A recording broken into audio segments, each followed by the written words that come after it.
What's going on, people? Welcome to the latest episode of Hold Up in Another Thing, presented by Mixed Vibes Media. As you know now, it's your boy, Mr. Bill. Y'all should know the vibes by now, hopefully. Hopefully. But back with another guest.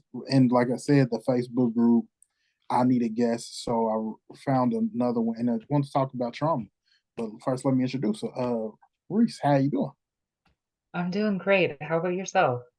I am good. Can't complain. Can't complain. But before we get into the conversation, why don't you tell the people a little bit about you and your background?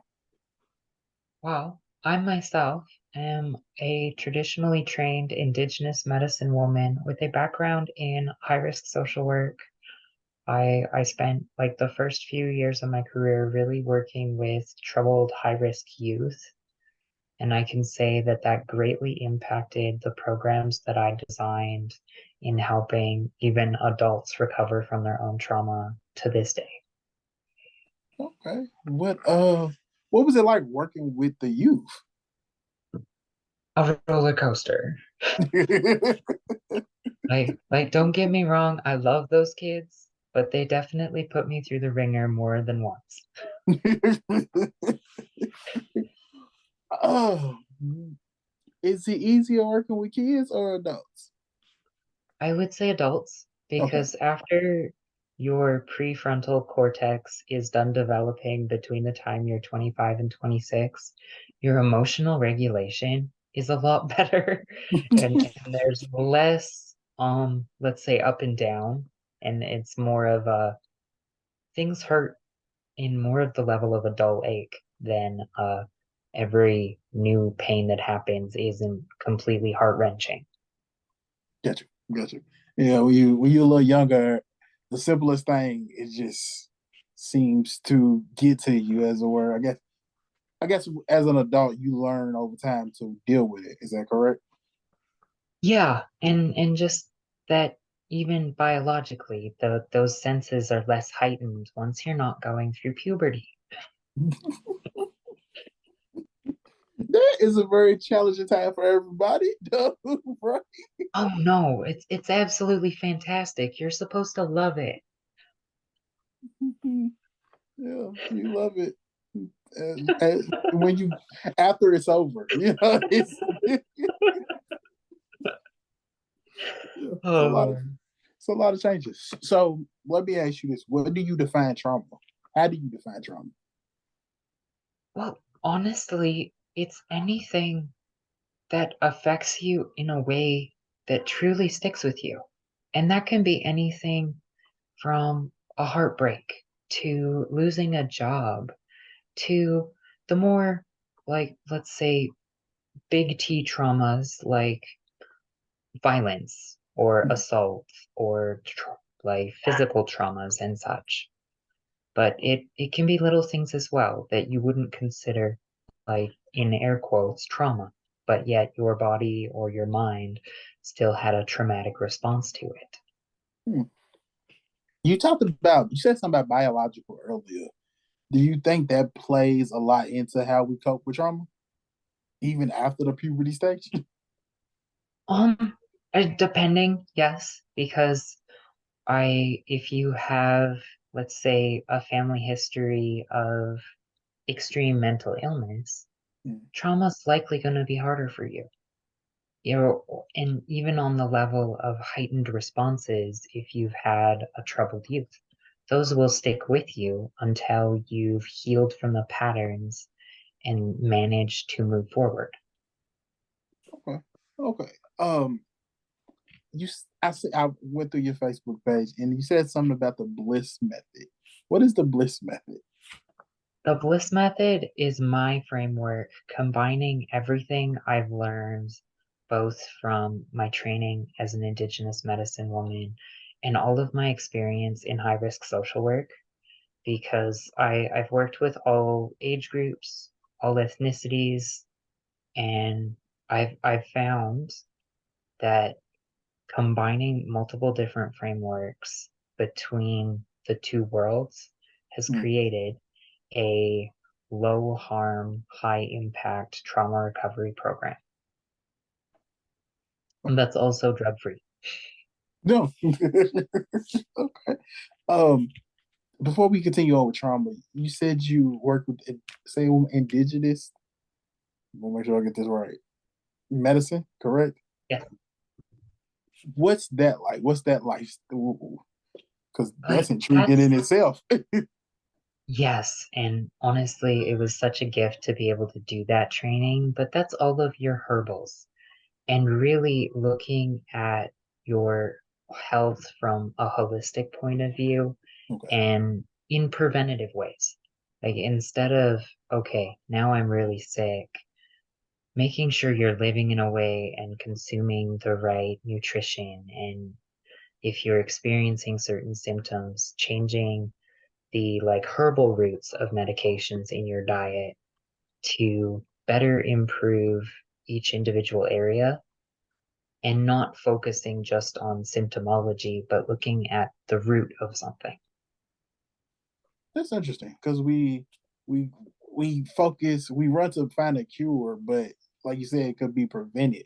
What is like some of the steps that can you take to prevent it? Is of course everybody says what you eat, but is it as simple as that, or is it more to it? Well, it's a combination of diet and lifestyle. Okay, And I hate that it is truly that simple, but that's what it comes down to. Like even the inflammation in your body that can often lead to like heart disease and stroke. That can be prevented by what you eat and getting even just a consistent medial amount of exercise every day. okay. What is some no? Don't eat this type of food. Simple as that. Don't stay away from this because it ain't good for you. Honestly, I would say try and stay away from deep fried food. I know Mhm. it's delicious, but it's super bad for your heart. That's everybody's favorite. My aunt, we was talking about it yesterday. She's like, fried chicken's just so good because it ain't good for you, right? Exactly. And I'm guilty too. I will eat it because it is magically delicious. But I know that like it probably took like a period of time off my life when I consumed it. It's not a good trade in, especially when you put it like that. It's not a good trade in. Like, is this Right? fried this wing worth a week or two of my life down the line? I'm like, and some days, believe me, it is worth it. Some days it's like, oh, I needed that, even if it took a year, whatever. It was worth it. But other times it's not worth it, and it was like, okay, that didn't even hit the spot. If you're gonna do it, it's got to be worth it, basically. Because Exactly. sometimes it's good for the soul. Some things are good for the soul, even if it ain't good Exactly. for the health. Yeah, 100%. So so back to trauma. Trauma.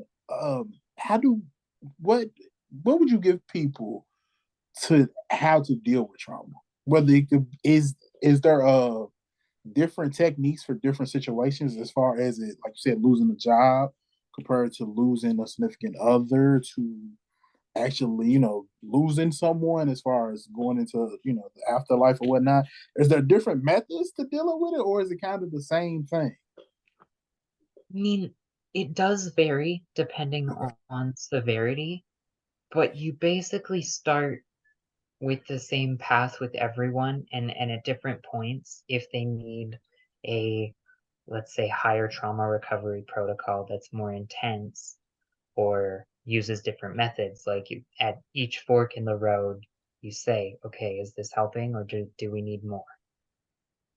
It's like, okay, we've been doing this for a while. Do we need to switch this up? Do we need to go into drug-free psychedelic meditations that are good for rewiring neural pathways so that Okay. you can release this trauma in a less vulnerable state? Or do you need to continue to work on cognitive behavioral therapy where you are replacing equal thought for equal thought in a, hey, I just had this really negative thought, like I hate myself, and learning to immediately replace it with, no, I love myself. I that there are different levels of severity within the recovery protocols, and it really depends on where you're at. Okay. Okay. What is something that you teach people when going through these different methods? I do a lot of grounding work with trauma, Okay. and especially like several different meditations, because with trauma, you're stuck in a loophole of the past. And if you can really learn to be in the present moment and to quickly bring yourself back to the present moment, it's going to be so much easier to deal with both right now and in the long run. Why do we as people have trouble letting go of the past? It's it's a part. So it's a part of us, and you never forget. But at some point, don't you have to move on and let it go so it doesn't dictate your future? Yes, like honestly, we really do.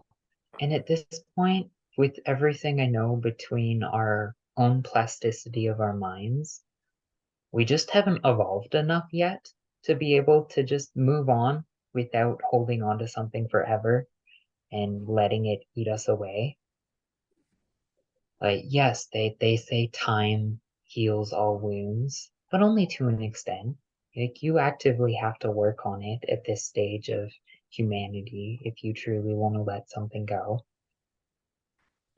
Yeah, but it's hard, right? It's because it's Oh, always yeah. hitting you, and then certain, especially like let's speak on like relationship aspect. It could be the simplest thing reminds you of that person and that trauma, and it seems like that trauma in that effect.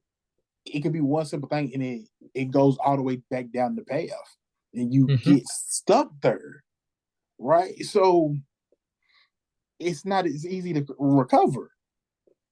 No, and that's one thing people really don't realize is the cognitive effort to rewire those neural pathways or desensitize those events so that they're not as excruciating when they do come up moving forward. Mhm. And that's what we really focus on. It's the desensitizing and the rewiring. It's like we want a person to get to a point where when they're experiencing that pain, they can still stay present, where they can bring themselves back instead of spiraling for, a day, a month, a year. This is a question that I always think of, and it's a conversation that I have with a bunch of people. Are you ever truly healed? Honestly, it's a lifelong journey.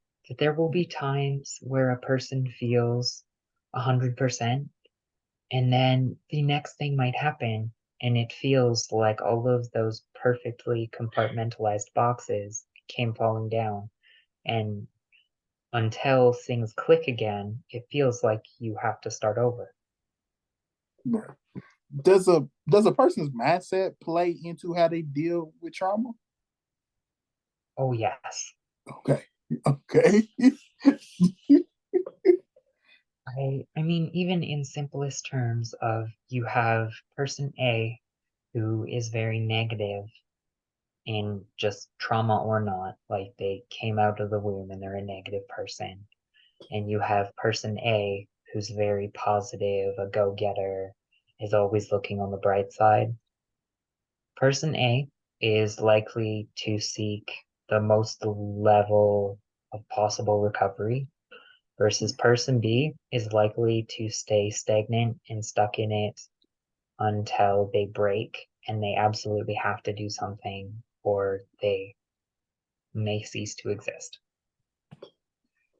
Person B, can that person change their mindset? If so, how? Yes, but that as well takes a lot of Okay. therapy and a lot of work. And it's really that one would come down to probably a bit of trauma protocols, but more on the lighter end of therapy within like psychotherapy and cognitive behavioral therapy, where it would be more on, okay, learn to train your mind and have like actual maps of, okay, when I have these thoughts, they always happen in this succession. Now, on the other side of that paper, draw a column where each thought you have the opposite thought that is positive to keep yourself out of those cycles. And eventually, if you practice those enough, you will learn to just do it subconsciously. But it does take a lot of work. I won't lie. There's no magic fix when it comes to mindset or mental health. Yeah. I believe that's with everything in life. There's no people. I think we get into this instant, like we got our phones and everything's instant. You get information instantly. You communicate instantly. That we think that everything in life works like that, like electronics, and that's not the case. A lot of things take time and work and patience and effort, and I think we forget that. Why? So speaking of patience, why is patience important when dealing with trauma? Patience is important because through the hard stuff, you're going to want to give up and just say, well, I'll just be traumatized forever. Because they trauma, like everything else in life, the recovery is not linear. You will see no progress for periods, and then you will see leaps and bounds overnight. And then you'll go back to a plateau and you'll feel really beat up. And like the recovery itself is almost can be like an equal roller coaster to the trauma itself, depending on how effective the therapy methods are for each individual. I've heard you say it multiple times throughout this process, this interview so far. And we talked about therapy, and therapy has a frowned upon look. I think it's better now than it was even 2 years ago. The look Mhm. of therapy, but it still has a negative connotation for some people. Why? One, why do you think that is? And two, how? Why is it so? Not how, but why is it so important for therapy? Well, honestly, it probably comes from like the colonized stigma of back even like you could trace it back hundreds of years to just grinding and working and providing instead of taking care of one's own health like our tribal cultures did around the world before the Queen of England kind of ruined some things. Um, Okay. but and honestly, like whether you're traumatized or not, we all have mental health stuff that we will have to work on in our lives. Like if you have a breath and a heartbeat, you could probably benefit from therapy, myself included. that that is so wellly put. That is so wellly put. Because a lot of people's like, I don't need it. I don't, it's not. I'm fine. But it's like you said, it's something every day. It's life. Life is life, and life is going to continue to life. So it's always going to be something. So to me, it's better to talk to someone about it. Yeah, Or exactly. go ahead. I'm sorry. Well, and as great as it is to have like a friend that you can vent to, like that's wildly encouraged. There's a huge difference between having friends that you can talk to and someone to actually give you tools to work through it. And I think that's something where the younger generations are getting lost. This, oh, well, I have people I can talk to. I don't need to see someone. Sorry, honey, you need to see someone. Because your friend's not gonna give you what you need. Yeah, like your friends can't give you proven and tried tools from, hundreds of years of research. Which don't get me wrong, it's like you said, it's important to have those friends that you can talk to and you can confide in, but you need more, and it's nothing wrong with need more. Yeah, exactly. I just well, that's just me. That's my opinion. So let's get personal for a minute. like you said, we all experience trauma. Can you tell me about a trauma that you went through and how you came through Oh, where do I start? it? I mean, I follow the narrative of a kid that experienced sexual trauma, ended up in sex work as a teen, ended up experiencing medical trauma as a teen. I was paralyzed on an operating table and overcame that. And then, as I was piecing my body together and still in sex work, I had to learn to piece my mind together from all of it in my late teens and early 20s. That is a I lot. Yeah, it Yeah. was. And it was a combination of tribal practices, breathwork techniques from both tribal North America and from India. And I mean, a combination of a little bit of ineffective Western psychotherapy. I tried everything until I found what actually worked. Question. Why was it ineffective? Mostly because the Western health system is overrun, underfunded, and they are putting people that don't have the qualifications to do deep trauma work with people who have experienced the big T traumas in those positions. I I was always paired with counselors that didn't have the knowledge to give me the tools or hold my hand through it. Mm. And even when I was, the tool was ineffective.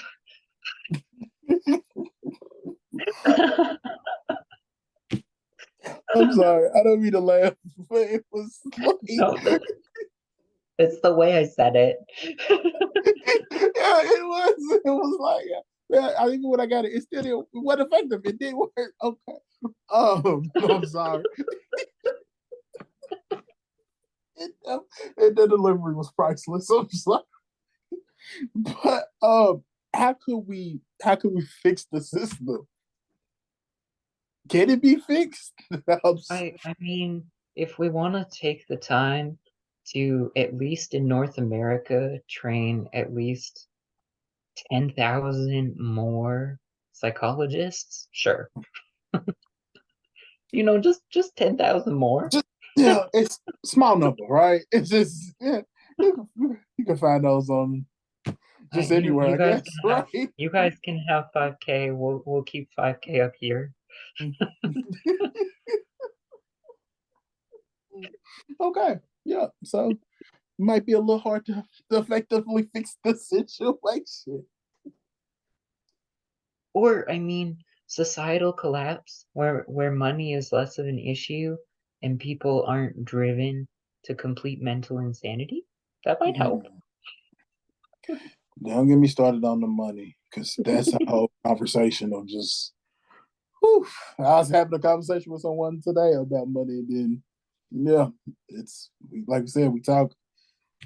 The money that comes in doesn't equal the money that's going out, Yeah, exactly. and money. I do believe money is kind of like a root to all evil.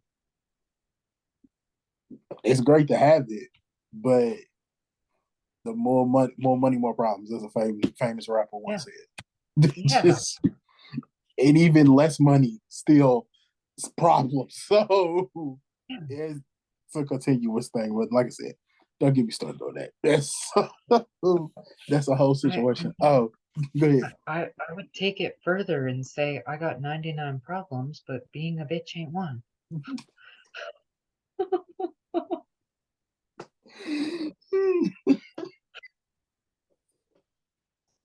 And money causes a lot of problems.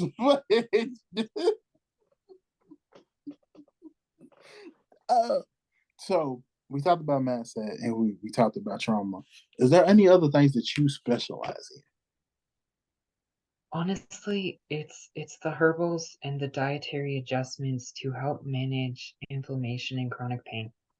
I that's really my herbal specialty because all of the methods that were gifted to me again in Western medicine did not help for what was a lifetime of chronic illness until they found what was a magic pill that isn't a narcotic for me. And even then it's not a zero pain day, it's just a managed pain day if I'm not in a flare. Like you said, it was ineffective. A lot of things just summed that all up perfectly, right? Exactly. Like, well, maybe it's just that I've got too much indigenous and too much Afro-Italian blood. Maybe it's just that these white methods don't work on my light ass. You said Afro Italian? Yes, I did. Really?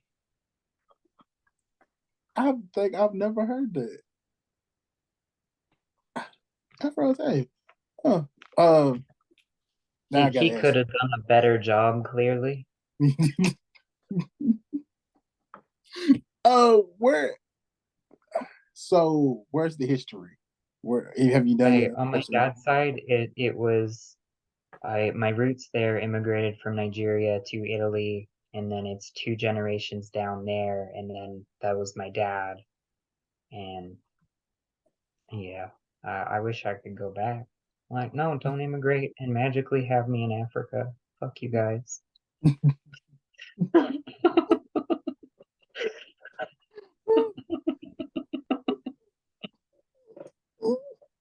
Like, I'm not saying I hate North America, but it's not great. Is it needs work, right? It's just like us, it's just like us It as needs people. therapy. But I don't know if that 10,000 people would do it. It needs a lot more, not a lot more. Well, thank you for your time. I'm not gonna hold you too much longer. Thank you for having me.